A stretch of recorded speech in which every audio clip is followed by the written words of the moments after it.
niemo ejaso ma yawo kenyabo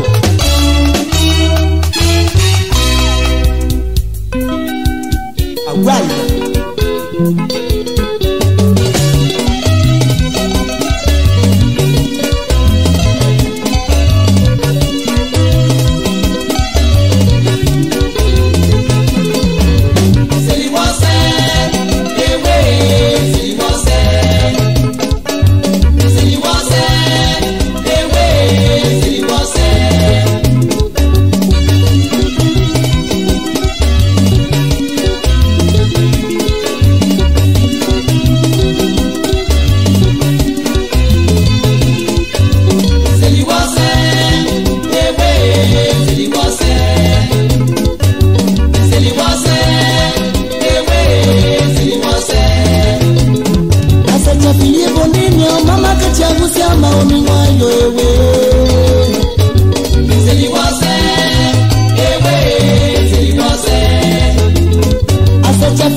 Allons à Paou de Benoît.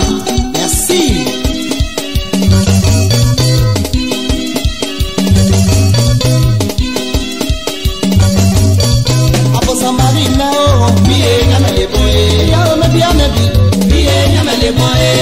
Nyamele boy, nyamele.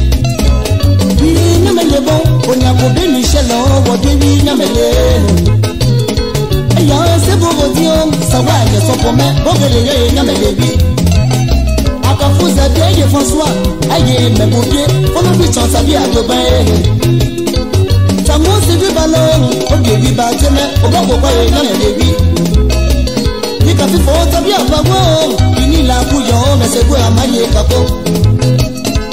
Aïe, même à battre, et quand j'ai fait à faire un hobby, c'est qu'à pleurer, il y a les vies.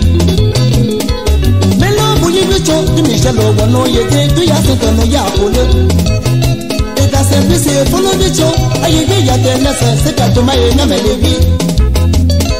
Et puis c'est vraiment mélange, et bien chose ici non, on est bien pour ma frère. Avant Dominique et pour moi-même, son bon Michel et pour vous comme un Parlons Basile, oui, à tout Jacob, à te dire, il y a mes lévis. On a des nids, on a visionné, aïe, on a ma main, pour soigner mes copains. Sophie Virginie, pour un moulin, au roi Marie-José, aïe, quand même, il y a beau. Ate Fedina maye kapo, Ore Giselle, Davesa maye kapo. Après si Thompson dans l'Alliance, Chojana, Abe Joja maye kapo. Dane Joseph Sauveas, Aongo Tibis, Asileyo maye kapo.